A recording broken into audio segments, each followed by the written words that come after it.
Welcome to Setup Mastery, your go-to channel for all things tech. Here, we explore the latest gadgets, unbox cutting-edge devices, and provide step-by-step installation guides to help you optimize your setup. Subscribe now and join our journey to master the art of perfect setups. In today's video, I'll show you how to set up your NETGEAR Orbi tri-band Wi-Fi 6 mesh system using the WPS method. This is one of the quickest ways to connect your Orbi router and satellite without using the Orbi app. Let's get started.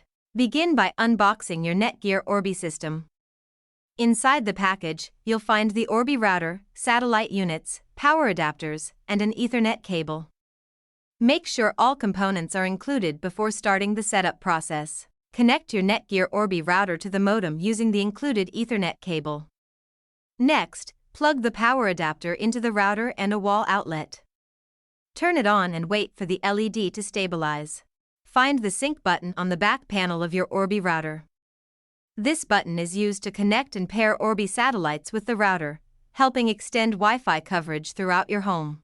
Within 2 minutes, press the sync button on the Orbi satellite.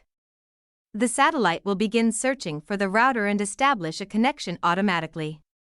The LED will pulse while syncing. Once the satellite successfully connects, unplug it and move it to the area where you need better Wi-Fi coverage.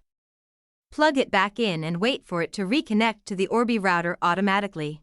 If you experience any issues during setup, our support team is ready to help. Contact our experienced professionals at 1-323-507-3713 for expert assistance, troubleshooting, and guidance to ensure your NETGEAR Orbi system works smoothly. That's it. Your NETGEAR Orbi tri-band Wi-Fi 6 mesh system is now set up using the WPS method.